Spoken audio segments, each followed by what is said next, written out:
പ്രിയപ്പെട്ടവരെ, എല്ലാവർക്കും ഹിന്ദി ക്ലാസ് റൂമിലേക്ക് സ്വാഗതം.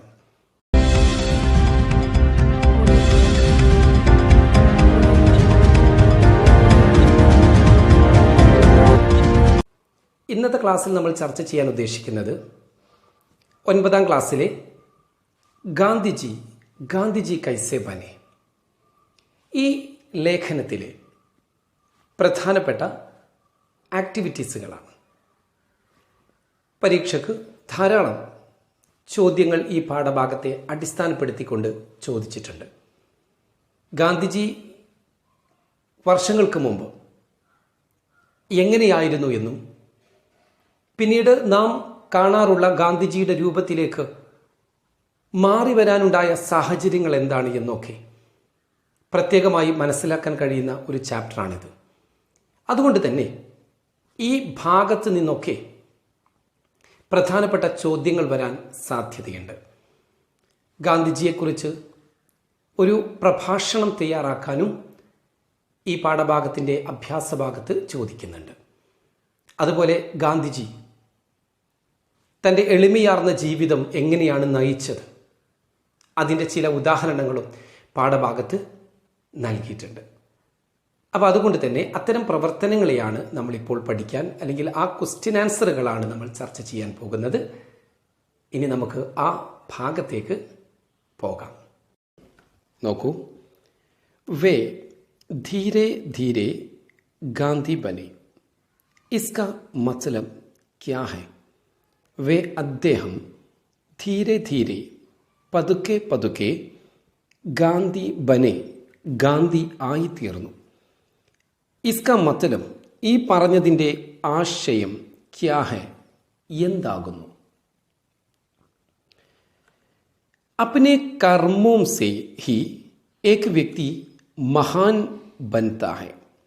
अपने തൻ്റെ കർമ്മോം സേ ഹി, തൻ്റെ പ്രവർത്തനങ്ങൾ കൊണ്ട് മാത്രമാണ് ഏക് വ്യക്തി, ഒരു വ്യക്തി മഹാൻ ബൻതാ ഹെ, മഹാൻ ആയിത്തീരുന്നത്. കോയി ബി, ആരും തന്നെ യക്കായക്ക്, പെട്ടെന്ന് അപ്നെ ആപ്പ്, സ്വയം മഹാൻ നഹി ബൻതേ, മഹാനായി തീരുകയില്ല.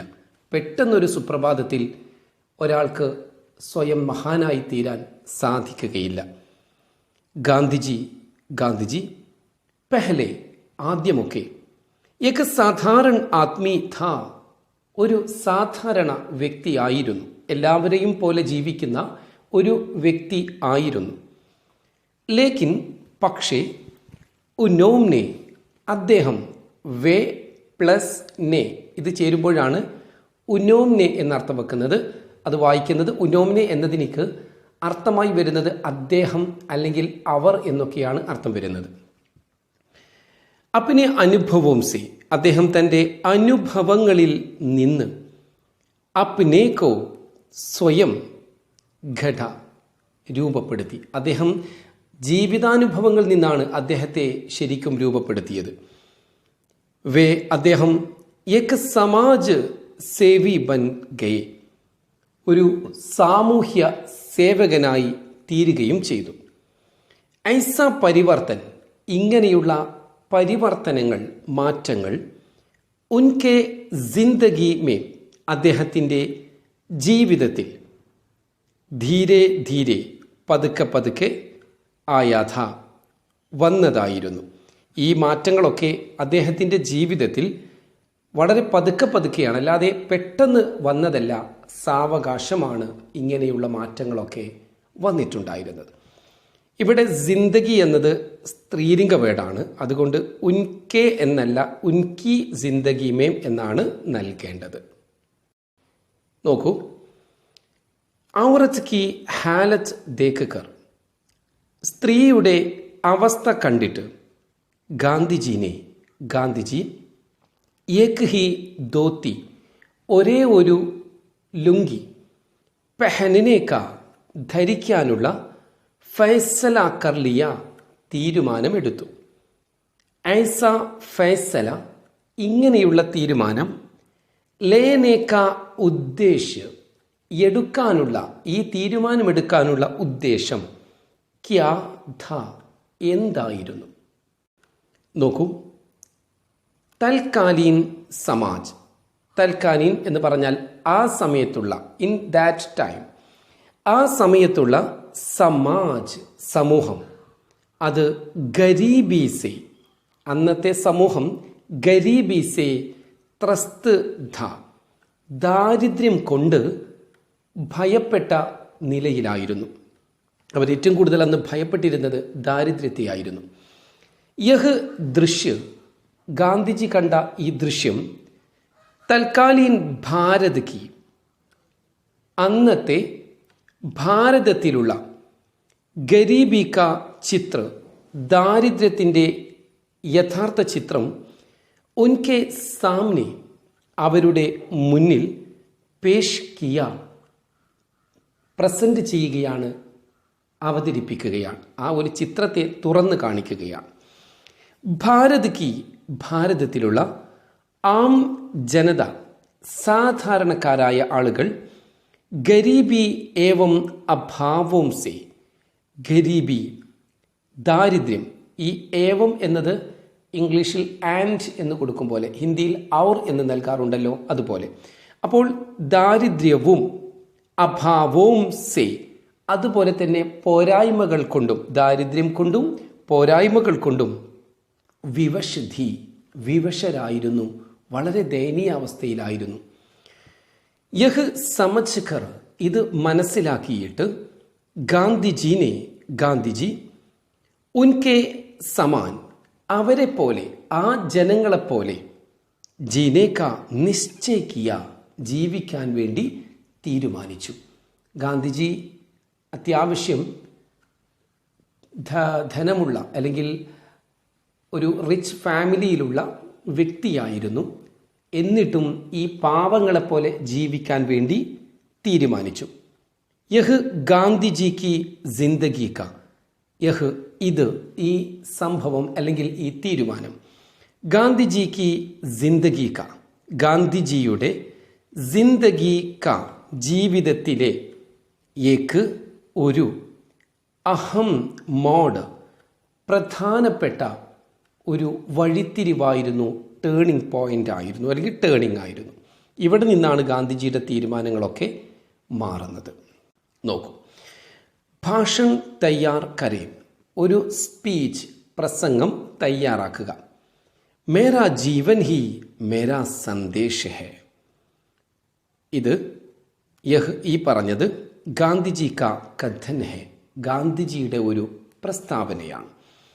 പാഠ് ഭാഗ് കെ ആധാർ പർ, പാഠഭാഗത്തെ ആധാരമാക്കി, ഇസ്ക, ഈ പറഞ്ഞതിനെ, വിശ്ലേഷൺ കർക്കെ, വിശദീകരിച്ചുകൊണ്ട്, ഭാഷൺ തയ്യാർ കരേം, ഒരു സ്പീച്ച് തയ്യാറാക്കുക. നോക്കൂ, സ്പീച്ച് തുടങ്ങുകയാണ്. മഞ്ച് പർ ഉപസ്ഥിത്, വേദിയിൽ ഹാജരായിട്ടുള്ള, മഹാശയോ, ജെന്റിൽമാൻ എന്നർത്ഥത്തിൽ മഹാവ്യക്തിത്വങ്ങളെ, മേരെ പ്യാരെ സാഥിയോ, എൻ്റെ പ്രിയപ്പെട്ട കൂട്ടുകാരെ, നമസ്കാർ.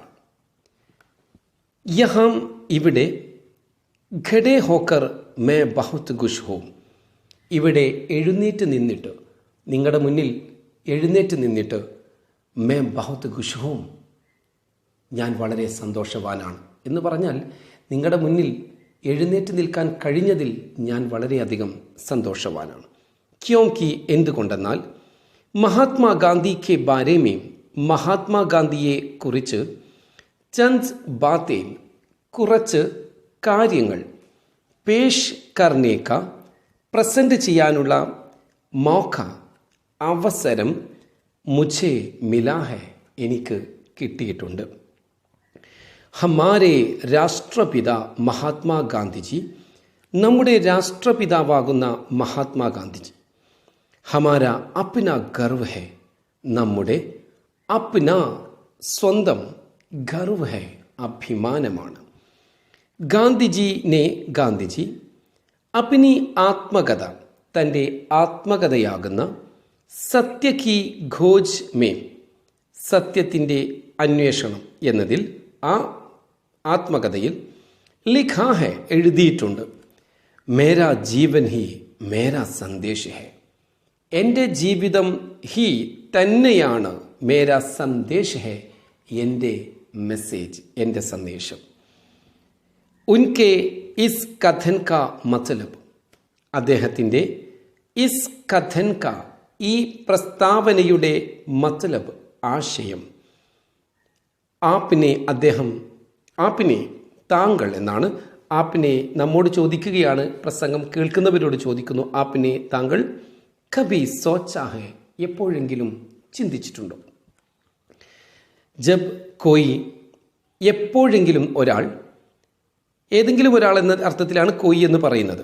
എപ്പോഴെങ്കിലും ഏതെങ്കിലും ഒരാൾ അപ്പിനെ ആദർശവും ഔർ സിദ്ധാന്തവും കോ, തൻ്റെ ആദർശങ്ങളും അതുപോലെ തന്നെ സിദ്ധാന്തങ്ങളെയും ശബ്ദം സേ അധിക, വാക്കുകളേക്കാൾ അധികം, നാവുകൊണ്ട് പറയുന്നതിനേക്കാൾ കൂടുതൽ, അപ്പിനെ കർമ്മോം കെ ദ്വാര, തൻ്റെ പ്രവൃത്തി മുഖേന, സമാജ് കെ സാമനെ, സമൂഹത്തിൻ്റെ മുന്നിൽ, വ്യക്ത കർത്തേ ഹെ, വ്യക്തമാക്കുന്നത്.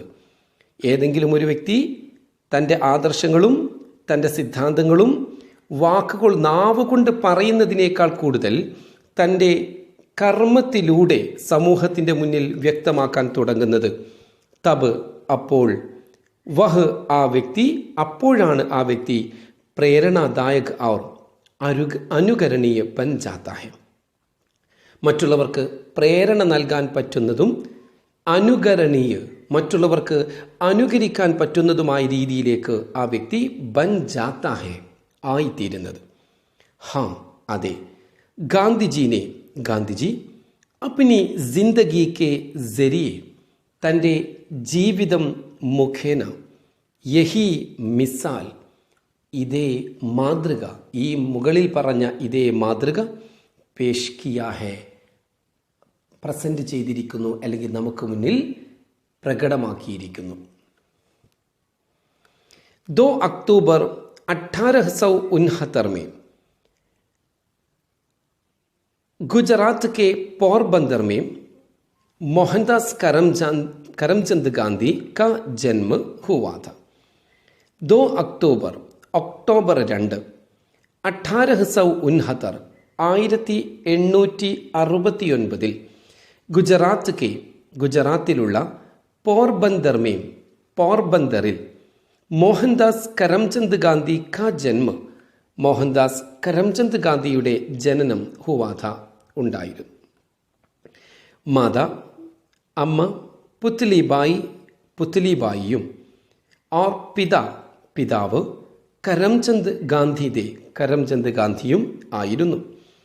പഠായിമേം, പഠനത്തിൽ, ഔസത്ത് ദർജെ കാ ധ, ഏകദേശം ഒരു ഔസത്ത് എന്ന് പറഞ്ഞാൽ ആവറേജ് ലെവലായിരുന്നു ഗാന്ധിജിക്ക് അന്നുണ്ടായിരുന്നത്. പഠനത്തിൽ ഒരു പഠിക്കുന്ന വിദ്യാർത്ഥിയൊന്നുമായിരുന്നില്ല, ഒരു ആവറേജ് ലെവലായിരുന്നു ഉണ്ടായിരുന്നത്. എന്നാൽ ബച്പൻ സേ, കുട്ടിക്കാലം മുതൽ, സത്യത്തിൽ, പുരാ വിശ്വാസ റക്താത, പൂർണ്ണമായും വിശ്വാസം വെച്ച് പുലർത്തിയിരുന്നു. ഇസ്കി പ്രേരണ ബനീതി, ഇതിനുള്ള പ്രേരണയായി തീർന്നത് സത്യ ഹരിശ്ചന്ദ്ര എന്ന നാടകം. ഇതായിരുന്നു അദ്ദേഹത്തിന് ഈ സത്യം പറയാനുള്ള പ്രേരണ ഉണ്ടാക്കിയത്. നാടകസെ പ്രേരിത് ഹോക്കർ, ആ നാടകത്തിൽ പ്രേരിതമായിക്കൊണ്ട്, അതിൽ ഇൻഫ്ലുവൻസ് ആയിക്കൊണ്ട്, ഉസ്നെ, അവൻ സത്യനിഷ്ഠാക്ക പ്രൺ ലിയ, ആ കുട്ടി അന്ന് ഗാന്ധിജിയുടെ കുട്ടിക്കാലത്ത് ഗാന്ധിജി ഇത് കേൾക്കുമ്പോൾ ആ കുട്ടി അന്ന് എന്ത് ചെയ്തു? സത്യനിഷ്ഠാക്ക പ്രൺ ലിയ, സത്യനിഷ്ഠക്ക് വേണ്ടി, സത്യമനുസരിച്ച് ജീവിക്കും എന്ന രീതിയിലുള്ള പ്രൺ ലിയ, ഒരു പ്രതിജ്ഞ എടുത്തു. മാത്രമല്ല ജിന്ദഗി ഭർ, ജീവിതം മുഴുവനും, ഉസ്ക പാലൻ കർത്തേ രഹേ, ആ പ്രതിജ്ഞ പാലിക്കുകയും ചെയ്തു. അദ്ദേഹം ബയാൻ കർത്തേ ഹെ, പറയുന്നു, കി എന്തെന്നാൽ, മേരാ ധർമ്മ സത്യ, എൻ്റെ മതം, സത്യ ഔർ അഹിംസ പർ ആധാരിത് ഹെ. സത്യത്തിലും അഹിംസയിലും ആധാരിതമാണ്, അടിസ്ഥാനപ്പെട്ടിട്ടുള്ളതാണ്. സത്യ മേരാ ഈശ്വർ ഹെ. സത്യമാണ് എൻ്റെ ഈശ്വരൻ. അഹിംസ ഉസെ പാനെ കാ സാധൻ. ഗാന്ധിജി പറയുമായിരുന്നു, സത്യമാണ് എൻ്റെ ഈശ്വരൻ, അഹിംസ ഉസെ പാനെ കാ, ആ ദൈവത്തെ നേടിയെടുക്കാനുള്ള സാധൻ, അതിനുള്ള ഉപാധിയും ആയിരുന്നു. ഗാന്ധിജി കേവൽ ഏക്ക് നാം നഹി ഹെ. ഗാന്ധിജി എന്നത് കേവലം ഏക്ക് നാം നഹി ഹെ, ഒരു പേരല്ല. വഹ് ഏക്ക് സോച്ച് ഹെ, അതൊരു ചിന്തയാണ്. പ്രതീക് ഹെ, ഒരു പ്രതീകമാണ്. ആദർശ് ഹെ, ഒരു ആദർശവുമാണ്. വേ അദ്ദേഹം കോയി ഭഗവാൻ യാ അതിമാനവ് ഭി നഹി. അദ്ദേഹം ഒരിക്കലും ഒരു ദൈവമോ അല്ലെങ്കിൽ അസാധാരണ കഴിവുള്ള ഒരു മനുഷ്യനോ അല്ല. അതെ, വേ അദ്ദേഹം സച്ചേ അർത്ഥോമേ, യഥാർത്ഥ അർത്ഥത്തിൽ ഏക്ക് ഐസേ മഹാത്മാ ഹെ, ഒരു അത്തരത്തിലുള്ള മഹാത്മാവാണ്. ജോ അദ്ദേഹം അപ്നെ സോച്ച് വ്യവഹാർ ഔർ കർമ്മോം കെ സരിയെ, അദ്ദേഹം തൻ്റെ ചിന്തയും പെരുമാറ്റവും കർമ്മോം കെ സരിയെ, തൻ്റെ പ്രവൃത്തിയും മുഖേന ഏക്ക് സാധാരണ വ്യക്തി സെ, ഒരു സാധാരണ വ്യക്തിയേക്കാൾ മഹാത്മാ ബനെ, മഹാനായി തീർന്നു. വളരെ മഹാനായ വ്യക്തിയൊന്നുമല്ലെങ്കിലും സാധാരണക്കാരുടെ കൂട്ടത്തിൽ ഒരു മഹാത്മാവായി അദ്ദേഹം തീർന്നു. ഔസത്ത് ദർജേക്ക വഹ് വിദ്യാർത്ഥി, ആവറേജ് ലെവലിലുള്ള ആ വിദ്യാർത്ഥി. ഭൂതോം സെ ഡർനെ വാല, അദ്ദേഹത്തിൻ്റെ ചില വിശേഷങ്ങൾ പറയുകയാണ്.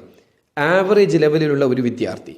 അതുപോലെ ഭൂതോം സെ ഡർനെ വാല വഹ് ലഡ്ക, ഭൂതത്തെ ഭയപ്പെടുന്ന ഒരു ആൺകുട്ടി. അതുപോലെ വഹ് ശർമീല വക്കീൽ, ആ ലജ്ജയുള്ള വക്കീൽ.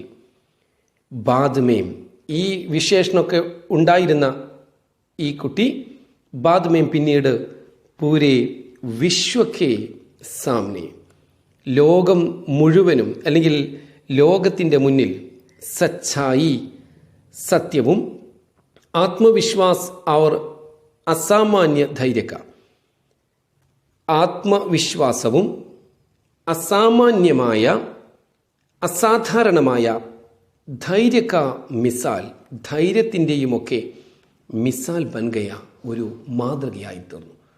ഈ ആവറേജ് ലെവലിലുള്ള വിദ്യാർത്ഥി, അതുപോലെ തന്നെ ഭൂതത്തെ കാണുമ്പോൾ പേടിച്ചിരുന്ന ആ വിദ്യാർത്ഥി, ഒരു ലജ്ജ നിറഞ്ഞ വക്കീലായി വളർന്നു വന്ന ഈ വ്യക്തി പിന്നീട് ലോകത്തിൻ്റെ മുന്നിൽ വലിയ ഒരു സത്യത്തിൻ്റെയും ആത്മവിശ്വാസത്തിൻ്റെയും അസാധാരണമായ ധൈര്യത്തിൻ്റെയും ഒരു മാതൃകയായി ബൻഗയ ആയിത്തീർന്നു. ഐൻസ്റ്റീനെ, ആൽബർട്ട് ഐൻസ്റ്റീൻ ടീക്ക് ഹി കഹാദ, ശരി തന്നെയായിരുന്നു പറഞ്ഞത്. എന്താണ് അദ്ദേഹം പറഞ്ഞിരുന്നത്? ആനെ വാലെ പീഠി, ഇനി വരാനുള്ള തലമുറ, ബഡി കഠിനായി സെ, വളരെ പ്രയാസത്തോടെ മാത്രമേ വിശ്വാസ് കരേഗി, വിശ്വസിക്കുകയുള്ളൂ.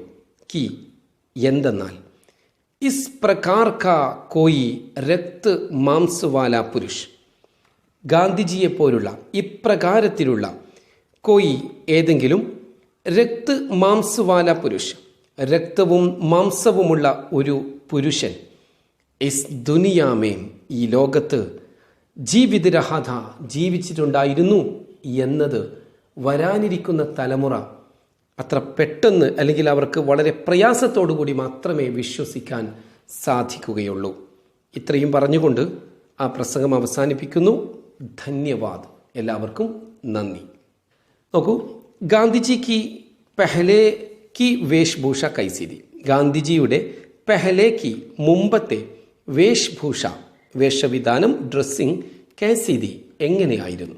ഗാന്ധിജി കുർത്ത പൈജാമ പെഹൻ റക്കാത, ഗാന്ധിജി ഷർട്ടും പൈജാമയുമൊക്കെ പെഹൻ റക്കാത, ധരിച്ചിട്ടുണ്ടായിരുന്നു. പാവുമേം, കാലിൽ ചപ്പൽ ദി, ചെരിപ്പുകളുണ്ടായിരുന്നു. സർപ്പർ ഗാന്ധി ടോപ്പി ദി, തലയിൽ ഗാന്ധി തൊപ്പി ഉണ്ടായിരുന്നു. ബച്ചോം കെ സ്കൂൾ ബാഗ് കി തരഹ, കുട്ടികളുടെ സ്കൂൾ ബാഗ് പോലെ, ഗലേമേം കഴുത്തിൽ, ജ്വാല ഒരു സഞ്ചി, ഡാങ്ക് താത തൂക്കിയിട്ടുണ്ടായിരുന്നു.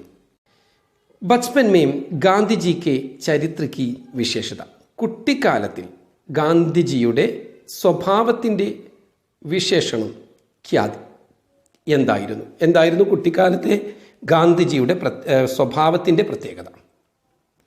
ബച്പൻ മേം കുട്ടിക്കാലത്ത്, ഗാന്ധിജിക്ക് അന്ധേരെ സെ ഡർ ലഗ്താ താ, ഇരുട്ടിനെ വല്ലാത്ത ഭയമായിരുന്നു. ഉനേം ലഗ്താ താ, അദ്ദേഹത്തിന് തോന്നുമായിരുന്നു, കൊയ് ഭൂത് ആക്കർ, ഏതെങ്കിലും ഭൂതം വന്നിട്ട്, ഉനേം പക്കഡ് ലേഗ, അദ്ദേഹത്തെ പിടിച്ചു കൊണ്ടുപോകും. കിസ് ഘടന ഗാന്ധിജി കി വേഷ്ഭൂഷാമേം പരിവർത്തൻ ലായ, ഏത് സംഭവമാണ് ഗാന്ധിജിയുടെ വേഷവിധാനത്തിൽ പരിവർത്തനം, മാറ്റം, ലായ കൊണ്ടുവന്നത്? നോക്കൂ, ഏക് ബാർ ഒരിക്കൽ, ഗാന്ധിജി ഭാഷൺ ദേനെ, ഗാന്ധിജി പ്രസംഗിക്കുന്നതിന് വേണ്ടി മധുരയിലേക്ക് പോയി, ഉത്തർപ്രദേശിലുള്ള മധുരയിലേക്ക് പോയി. വഹാം അവിടെ, ഏക് ഔറത്ത് കോ, ഒരു സ്ത്രീയെ, ദേഖ കണ്ടു, ജോ അവൾ, താലാബുമേം കുളത്തിൽ, അപ്നി ധോത്തി തൻ്റെ ലുങ്കി അല്ലെങ്കിൽ താൻ ധരിച്ചിരിക്കുന്ന വസ്ത്രം, ധോ രഹീധി അലക്കിക്കൊണ്ടിരിക്കുകയായിരുന്നു. ഇപ്രകാരം, ദോ രഹീധി ഇപ്രകാരമായിരുന്നു ദോ രഹീധി അലക്കിയിരുന്നത്. കി എങ്ങനെയെന്നാൽ, ആധി ആ വസ്ത്രത്തിൻ്റെ പാതി, പെഹൻതീതി ധരിച്ചിട്ടുണ്ടായിരുന്നു, അവർ ബാക്കി അതിൻ്റെ ബാക്കി വരുന്ന ഭാഗം അല്ലെങ്കിൽ ബാക്കി ആദി ബാക്കിയുള്ള പാതി, ആ വസ്ത്രത്തിൻ്റെ പാതി ധരിച്ചിട്ടുണ്ട്, അതിൻ്റെ ബാക്കിയുള്ള പാതി ദോതീതി അലക്കുന്നുണ്ടായിരുന്നു. പിന്നീടോ, ധുലി ഹുയി അലക്കിക്കഴിഞ്ഞ ഭാഗം, പെഹൻ ലേതീതി ധരിക്കുന്നുണ്ടായിരുന്നു അല്ലെങ്കിൽ ധരിച്ചിട്ട്, ശേഷിക്കോ ആ ശേഷിക്കുന്ന ഭാഗത്തെ ദോതീതി അലക്കുന്നുണ്ടായിരുന്നു. ഇസ് ഘടനാനെ ഈ സംഭവം, ഗാന്ധിജിക്ക് ഗരീബി പർ ദാരിദ്ര്യത്തെക്കുറിച്ച്, സോച്നെ കോ വിവശ് കിയ, ഗരീബി പർ സോച്നെ കോ വിവശ് കിയ എന്ന് പറഞ്ഞാൽ, ഗാന്ധിജിക്ക് ഈ ദാരിദ്ര്യത്തിൻ്റെ അവസ്ഥയെ സോച്നെ കോ ചിന്തിച്ചിട്ട് അല്ലെങ്കിൽ ചിന്തിക്കുമ്പോൾ, വിവശ് കിയ വല്ലാത്ത വിവശത അനുഭവപ്പെട്ടു, അദ്ദേഹം വല്ലാതെ വിഷമിച്ചു പോയി. ഇസ്സെ അതുകൊണ്ട്, ഉനോംനെ അദ്ദേഹം, ഏക് ധോത്തി ഹി പെഹനനെ കാ ഫൈസല ലേ ലിയ, ഒരു വസ്ത്രം മാത്രം പെഹനനെ കാ ധരിക്കാനുള്ള ഫൈസല ലേ ലിയ തീരുമാനം എടുത്തു. ഗാന്ധിജി സാദഗീസെ ജീവൻ ബിത്താതെ, ഗാന്ധിജി എളിമയോടെ ജീവിതം ബിത്താതെ ചിലവഴിക്കുമായിരുന്നു. പാഠഭാഗത്തിൽ നിന്ന് ഏക ഉദാഹരണം, ഒരു ഉദാഹരണത്തെ പേഷ് കരേം പ്രസന്റ് ചെയ്യുക. ഗാന്ധിജി കാ ബഡിയ പെൻ, ഗാന്ധിജിയുടെ ഒരു ബഡിയ ബെസ്റ്റ് ഏറ്റവും നല്ല പേന, ഏക് ദിൻ ചോരി ചലാ ഗയ, ഒരു ദിവസം മോഷണം പോയി. തബ് സേ അന്ന് മുതൽ, ഏക് ബച്ചേ സേ ദി ഗയി, ഒരു കുട്ടിയാൽ, ദി ഗയി നൽകപ്പെട്ട, പെൻസിൽ കൊണ്ട്, ലിഖ്ന ശുരു കിയ എഴുതാൻ ആരംഭിച്ചു. ലിഖ്തെ എഴുതി, പെൻസിൽ ചോട്ടി ഹോ ഗയി പെൻസിൽ ചെറുതായിപ്പോയി.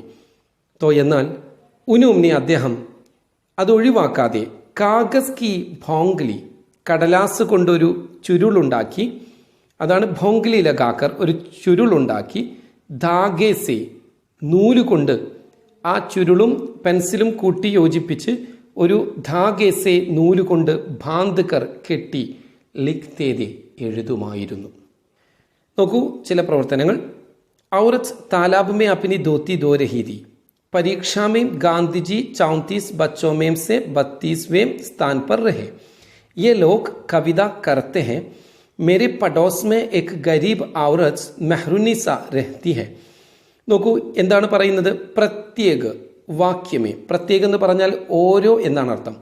ഓരോ സെന്റൻസിലും രേഖാങ്കിത ശബ്ദവും അണ്ടർലൈൻ ചെയ്തിരിക്കുന്ന വാക്കുകളുടെ ആപ്പസി സംബന്ധ്, പരസ്പരമുള്ള കണക്ഷൻ, ബന്ധം, പെഹ്ചാനെയും തിരിച്ചറിയുക. നോക്കൂ, ആദ്യത്തെ സെന്റൻസിൽ ഔറത്ത് എന്നതും രഹീദി എന്നതുമാണ് പ്രത്യേകമായി അണ്ടർലൈൻ ചെയ്തിട്ടുള്ളത്. ഇവ തമ്മിലുള്ള കണക്ഷൻ എന്താണ്? സാധാരണ നമ്മൾ ശ്രദ്ധിക്കേണ്ടത് ഒരു സെന്റൻസിന്റെ അവസാനത്തിൽ വരുന്നതാണ് ക്രിയ എന്ന് പറയുന്നത്, പ്രവൃത്തി. ഈ ക്രിയയുടെ കണക്ഷൻ സാധാരണ സബ്ജക്റ്റിലേക്കാണ് ഉണ്ടാവാറുള്ളത്. എന്നാൽ ആ സബ്ജക്റ്റിന്റെ കൂടെ പ്രത്യയങ്ങളിൽ ആരെങ്കിലും ഒരാൾ വരികയാണെങ്കിൽ ക, കെ, കി, കോ, മേം, പർ, സേ, നെ, ഈ പറയപ്പെട്ട ഏതെങ്കിലും ഒരാൾ സബ്ജക്റ്റിന്റെ കൂടെ വരുമ്പോൾ മാത്രമാണ് സബ്ജക്റ്റിന്റെ സ്ഥാനം നഷ്ടപ്പെടുക. അതായത് അങ്ങനെ പ്രത്യയത്തോടു കൂടി വരുന്ന സബ്ജക്റ്റിന് പിന്നെ ഈ ക്രിയയെ നിയന്ത്രിക്കാനുള്ള അധികാരമുണ്ടാവുകയില്ല. അല്ലാത്ത സമയത്തൊക്കെ ആ സബ്ജക്റ്റ് പുല്ലിംഗമാണോ സ്ത്രീലിംഗമാണോ ഏകവചനമാണോ ബഹുവചനമാണോ എന്ന് മനസ്സിലാക്കിക്കൊണ്ട് അതിനനുസരിച്ചാണ് ഈ ക്രിയയുടെ രൂപത്തിന് ചിഹ്നം നൽകേണ്ടത്. നമുക്കറിയാം ആ, എ, ഇ എന്ന 3 ചിഹ്നമാണ് ഹിന്ദിയിലുള്ളത്. അതിൽ വള്ളിയായി വരുന്ന ചിഹ്നം മാത്രമാണ് സ്ത്രീലിംഗത്തിൻ്റെത്. എന്നാൽ ആ എന്നതും എ എന്നും വരുമ്പോൾ പുല്ലിംഗത്തിൻ്റെതാണ്. ആ എന്നത് പുല്ലിംഗത്തിലെ ഒരാൾ വരുമ്പോഴും എ എന്ന ചിഹ്നം പുല്ലിംഗത്തിലെ ബഹുവചനങ്ങൾക്ക്, ഒന്നിൽ കൂടുതൽ പുരുഷന്മാർ വരുന്ന സന്ദർഭത്തിലും, അതുപോലെ ബഹുമാനിക്കപ്പെടേണ്ട പുരുഷൻ വരുന്ന സമയത്തും നമ്മൾ ചെരിഞ്ഞ ചിഹ്നമാണ് നൽകാറുള്ളത്. എന്നാൽ സ്ത്രീലിംഗത്തിന് ഒരു ചിഹ്നം മാത്രമാണുള്ളത്, അത് നമ്മൾ വള്ളിയായി നൽകുന്ന ചിഹ്നമാണ്. ഇനി നോക്കൂ, ഔറത്ത് താലാബ് മേം അപ്നി ധോത്തി ദോ രഹീതി, സ്ത്രീ കുളത്തിൽ തൻ്റെ വസ്ത്രം അലക്കിക്കൊണ്ടിരിക്കുന്നു. ഇവിടെ കണക്ഷൻ ദോ രഹീതി, അലക്കിക്കൊണ്ടിരിക്കുന്നു. ആ ക്രിയയോട് ചോദ്യം ചോദിച്ചു നോക്കൂ, അലക്കിക്കൊണ്ടിരിക്കുന്നു, ആര്? ആര് എന്നോ എന്ത് എന്നോ ചോദിക്കുമ്പോൾ അതിൻ്റെ കണക്ഷൻ നമുക്ക് ലഭിക്കും, മനസ്സിലാക്കാൻ കഴിയും. നോക്കൂ, ആരാണ് അലക്കുന്നത്? ഔറത്ത് എന്നതാണ്. അപ്പോൾ ഈ ഔറത്ത് എന്ന് പറയുന്നത് ഒരു സ്ത്രീയാണ്, മാത്രമല്ല ഒരു സ്ത്രീയാണ്. അപ്പോൾ ഏകവചനമാണ്, സ്ത്രീലിംഗമാണ്. സ്ത്രീലിംഗത്തിൻ്റെ ചിഹ്നം വള്ളിയാണ് എന്ന് നമ്മൾ പറഞ്ഞു. അപ്പോൾ ഇവിടെ ഔറത്ത് എന്നതിൻ്റെ കണക്ഷൻ അനുസരിച്ചാണ് ഇവിടെ രഹീഥി എന്ന വള്ളി നൽകിയിട്ടുള്ളത്. അടുത്ത് നോക്കൂ നിങ്ങൾ, പരീക്ഷയിൽ ഗാന്ധിജി 34 ബച്ചോമേം സേ, 34 കുട്ടികളിൽ 32 32ാമത്തെ സ്ഥാനത്ത് രഹേ ആയിരുന്നു. ഇവിടെ നോക്കൂ നിങ്ങൾ, ഗാന്ധിജി എന്നതും രഹേ എന്നതുമാണ് പ്രത്യേകമായ നിറത്തിൽ നൽകിയിട്ടുള്ളത്. നമുക്കറിയാം ഇവിടെ 32വേം സ്ഥാൻ പർ രഹേ, 32ാം സ്ഥാനത്തായിരുന്നു. ആരാണ് 32ാം സ്ഥാനത്ത്? ഗാന്ധിജി. അതുകൊണ്ട് ഗാന്ധിജിക്ക് അനുസരിച്ചാണ് ഈ പറയുന്ന ക്രിയാരൂപം മാറേണ്ടത്. ഗാന്ധിജി എന്നത് പുരുഷനാണ്. അതുകൊണ്ട് ആ എന്നോ എ എന്നോ ഈ 2 ചിഹ്നത്തിൽ ഒന്നാണ് വേണ്ടത് എന്ന് നമുക്ക് മനസ്സിലാക്കാം. പക്ഷെ ഗാന്ധിജി ബഹുമാനിക്കപ്പെടേണ്ട വ്യക്തിയാണ് എന്ന് പ്രത്യേകം മനസ്സിലാക്കണം. ബഹുമാനിക്കപ്പെടേണ്ടവർ ഹിന്ദിയിൽ ബഹുവചനമായിട്ടാണ് കാണുന്നത്. അപ്പോൾ ബഹുമാനിക്കപ്പെടേണ്ട പുരുഷനാണ് എന്നതുകൊണ്ട് തന്നെ ആ എന്ന ചിഹ്നമല്ല നൽകേണ്ടത്, എ എന്നതാണ്. അതുകൊണ്ടാണ് ഇവിടെ രഹേ എന്ന് നൽകിയിട്ടുള്ളത്. അടുത്ത് നോക്കൂ, യെ ലോഗ്, ഈ ആളുകൾ, കവിത കർത്തേ ഹേ, കവിത രചിക്കുന്നു. കവിത കർത്തേ ഹേ, കവിത രചിക്കുന്നു. ആര്? യേ ലോഗ്, ഈ ആളുകൾ. ഈ ആളുകൾ എന്ന് പറയുമ്പോൾ നമുക്ക് ചിന്തിച്ചാൽ അറിയാം, ആളുകൾ എന്ന് പറയുമ്പോൾ അത് ഏകവചനമല്ല ബഹുവചനമാണ് എന്ന് മനസ്സിലാക്കാം. പിന്നെ ആളുകൾ, ജനങ്ങൾ, കുട്ടികൾ, വിദ്യാർത്ഥികൾ എന്നൊക്കെ പറയുമ്പോൾ പുല്ലിംഗത്തിൻ്റെ ബഹുവചന രൂപമായിട്ടുമാണ് അതിനെ ഹിന്ദി ഗ്രാമർ കണക്കാക്കുന്നത്. ഒരുപക്ഷെ അതിൽ സ്ത്രീകളും ഉണ്ടാവാം, എങ്കിൽ പോലും അങ്ങനെ പറയുന്ന സമയത്ത് പുല്ലിംഗ ബഹുവചനമായിട്ടാണ് അതിനെ കാണേണ്ടത് എന്നാണ് ഗ്രാമർ പറയുന്നത്. അതുകൊണ്ട് യേ ലോഗ് എന്നത് ഒരുപാട് ആളുകളുണ്ട്, അപ്പോൾ പുല്ലിംഗം ബഹുവചനമായിട്ട് അതിനെ കാണണം. അതുകൊണ്ട് ആ എന്ന ചിഹ്നമല്ല കൊടുക്കേണ്ടത്, പുല്ലിംഗ ബഹുവചനമായതുകൊണ്ട് എ എന്ന ചിഹ്നമാണ്. അതുകൊണ്ടാണ് കർത്തേ എന്നും. ഇവിടെ ഹേക്ക് പുള്ളി നൽകിയത് ശ്രദ്ധിച്ചോ. ഹേ എന്നതിന് പുള്ളി വരുന്നത് ബഹുവചനങ്ങളായ സബ്ജക്റ്റ് വരുമ്പോഴാണ്. അത് ആണ് പെണ്ണ് എന്ന വ്യത്യാസമില്ല. സ്ത്രീലിംഗാണെങ്കിലും ബഹുമാനിക്കപ്പെടേണ്ട ആളാണെങ്കിൽ നമുക്ക് ഹൈം എന്ന് കൊടുക്കാം. അധ്യാപിക എന്ന് വരികയാണെങ്കിൽ അധ്യാപിക ഹിന്ദി പഠാത്തി ഹൈം എന്നാണ് കൊടുക്കുക. തീ കൊടുത്തത് അധ്യാപിക സ്ത്രീ ആയതുകൊണ്ടാണ്. ഹേക്ക് പുള്ളി നൽകിയിരിക്കുന്നത് ബഹുവചനമായതുകൊണ്ടാണ്, ബഹുമാനിക്കേണ്ടവരായതുകൊണ്ടാണ്. അത് പ്രത്യേകം ശ്രദ്ധിക്കുക. ഇനി സ്ത്രീലിംഗത്തിൽ ബഹുമാനിക്കപ്പെടേണ്ട ആളാണെങ്കിലും നമുക്ക് വള്ളിയേ പാടുള്ളൂ, സ്ത്രീലിംഗത്തിന് ചിഹ്നം എന്ന കാര്യം പ്രത്യേകം മനസ്സിലാക്കുക. അതുകൊണ്ടാണ് കർത്തയ ഹൈ മെഹക്ക് പുള്ളി നൽകിയിട്ടുള്ളത്. അടുത്ത് നോക്കൂ, മേരെ പഡോസ് മെയിം, എൻ്റെ അയൽപക്കത്ത് ഏക്ക് ഗരീബ് ഔറത്ത്, ഒരു പാവപ്പെട്ട സ്ത്രീ, മെഹറുന്നീസ. മെഹറുന്നീസ എന്ന സ്ത്രീ രഹത്തി ഹെ താമസിക്കുന്നു. രഹത്തി ഹെ താമസിക്കുന്നു. ആരാ താമസിക്കുന്നത്? ഔറത്ത്, മെഹറുന്നീസ. മെഹറുന്നീസ എന്നതിന് തന്നെയാണ് ഔറത്ത്, ഒരു സ്ത്രീ താമസിക്കുന്നു. ആ സ്ത്രീയുടെ പേര് ഇവിടെ വ്യക്തമാക്കി എന്നേ ഉള്ളൂ. ഇവിടെ പ്രത്യേക നിറത്തിൽ തന്നെ തന്നിട്ടുണ്ട്. അതുകൊണ്ട് ഔറത്ത് എന്ന് പറഞ്ഞാൽ സ്ത്രീ എന്നാണ്. അത് സ്ത്രീലിംഗമാണെന്നതിൽ സംശയമില്ല. മാത്രമല്ല ഒരു സ്ത്രീ എന്നാണ്. അത് ബഹുമാനിക്കേണ്ട ആളാണോ അല്ലേ എന്നൊന്നും വ്യക്തമാക്കിയിട്ടില്ല. അത്തരം ഘട്ടങ്ങളിൽ നമ്മൾ ഏകവചനമായിട്ടാണ് പരിഗണിക്കാറുള്ളത്. അതുകൊണ്ട് തന്നെ സ്ത്രീലിംഗം ഏകവചനം എന്ന രീതിയിൽ നമ്മൾ കണ്ടു. ഇവിടെ വള്ളി നൽകിയിരിക്കുന്നു, ഹേക്ക് പുള്ളി നൽകിയിട്ടില്ല. കാരണം അതൊരു ബഹുമാനിക്കപ്പെടേണ്ട സ്ത്രീ അല്ല എന്നതുകൊണ്ട് നമ്മളിവിടെ രഹത്തി ഹേ. അപ്പം നമ്മൾ ഇവിടെ മനസ്സിലാക്കേണ്ടത് പരസ്പര ബന്ധം, പെഹ്ചാനിൻ, തിരിച്ചറിയുക എന്നതാണ് നമ്മൾ പറഞ്ഞത്. ഈ രീതിയിലാണ് ബന്ധത്തെ നമ്മൾ തിരിച്ചറിയുന്നത്. നോക്കൂ, താലിക സേ, താലിക ഈ ബോക്സിനാണ് ഉദ്ദേശിച്ചത്. താലികയുടെ താലിക കെ, താലികയിലുള്ള ഈ ബോക്സിലുള്ള ശബ്ദം സേ, വേർഡുകൾ കൊണ്ട് വാക്യ ബനായി, സെന്റൻസുകൾ ഉണ്ടാക്കുക. ഇതിൽ സബ്ജക്റ്റ് ഉണ്ട്, ക്രിയകളുണ്ട്, ഒബ്ജക്റ്റ് ഉണ്ട്. എപ്പോഴും മനസ്സിലാക്കേണ്ട, ഒരു സെന്റൻസ് ഉണ്ടാക്കുന്ന സമയത്ത് ക്രിയ ഒരു സെന്റൻസിന്റെ അവസാനത്തിലാണ് ഹിന്ദിയിൽ വരിക. ആ ക്രിയ ചെയ്യുന്ന വ്യക്തി സെന്റൻസിന്റെ ആദ്യത്തിൽ വരണം. അപ്പോൾ അവർ എന്ത് പ്രവൃത്തിയാണ് ചെയ്യുന്നത് എങ്കിൽ ആ ഒബ്ജക്റ്റിനെ നടുവിൽ എഴുതണം. ക്രിയ ലാസ്റ്റാണ് എഴുതേണ്ടത്, പ്രവൃത്തി അതുപോലെ അത് ചെയ്യുന്ന വ്യക്തി ആദ്യവും എഴുതുക. അതിൻ്റെ ഇടയിൽ അവരെന്ത് പ്രവൃത്തിയാണ് ചെയ്യുന്നത് അതുമായി കണക്റ്റഡ് ആയിട്ടുള്ള ഒരു വേർഡ് നടുവിൽ ഒബ്ജക്റ്റ് ആയിട്ട് എഴുതി വെച്ചാൽ സെന്റൻസ് ആകുന്നു. ഒരുപാട് കാര്യങ്ങൾ, തരസ് രഹിഹെ, കൊതിച്ചുകൊണ്ടിരിക്കുന്നു, ക്രിക്കറ്റ്, ലിക്താഹെ എഴുതുന്നു, ആയേക വരും. ഇതിലൊക്കെ ക്രിയാരൂപങ്ങളൊക്കെ സെന്റൻസിന്റെ അവസാനത്തിലാണ് വരേണ്ടത്. അതുപോലെ റീത്ത ഒരു പേരാണ്, ഒരു കുട്ടിയുടെ പേരാണ്. ഇങ്ങനെ ഗീത, ഇതുപോലുള്ള കാര്യങ്ങളൊക്കെ തന്നിട്ടുണ്ട്. അതിൽ നിന്നുണ്ടാക്കിയ സെന്റൻസ്, ധർത്തി പാനി കേലിയെ, ഭൂമി വെള്ളത്തിനു വേണ്ടി, തരസ് രഹി ഹെ, കൊതിച്ചുകൊണ്ടിരിക്കുന്നു. റീത്ത, റീത്ത എന്ന കുട്ടി, അബി അബി, ഇപ്പോ, ഘർ ആയി ഹെ, ജസ്റ്റ് നൗ എന്നർത്ഥത്തിൽ, ദാ ഇപ്പോൾ, ഘർ ആയി ഹെ, വീട്ടിലേക്ക് വന്നിട്ടുണ്ട്. ഗീത ആത്തി ഹെ, ഗീത വരുന്നു. സൽമാൻ ക്രിക്കറ്റ് ഖേൽത്ത ഹെ, സൽമാൻ ക്രിക്കറ്റ് കളിക്കുന്നു. ഇവിടേക്ക് ഒന്ന് ശ്രദ്ധിച്ചോ, ഗീത പെണ്ണായതുകൊണ്ട് ആത്തി എന്നാണ് വന്നത്, സൽമാൻ പുല്ലിംഗമായതുകൊണ്ട് ഗേൽത്ത എന്നാണ് വന്നത്. ആ കാര്യം ശ്രദ്ധിക്കുക. ധർത്തി എന്നത് സ്ത്രീലിംഗ വേർഡാണ്. ഭൂമി, ദേവി, ഭൂമി എന്നാണ് നമ്മൾ പറയുക. അതുകൊണ്ടാണ് ഇവിടെ രഹിഹ എന്ന് കൊടുത്തിട്ടുള്ളത്. ഗൗരവ് പത്ര ലിഖ്താഹെ, ഗൗരവ് പത്രം ലിഖ്താഹെ, എഴുതുന്നു. പത്ര മീൻസ് കത്ത്. സൽമാൻ പർസോ ആയക, സൽമാൻ പർസോ മറ്റന്നാൾ, ദ ഡേ ആഫ്റ്റർ ടുമോറോ, മറ്റന്നാൾ ആയേക വരും. ആ പാഠഭാഗത്തിലെ പ്രധാനപ്പെട്ട വേർഡ് മീനിങ്സ് ആണ്. പ്രധാനപ്പെട്ടവ നിങ്ങൾക്ക് എഴുതി വെക്കുകയും പഠിക്കുകയും ചെയ്യാം.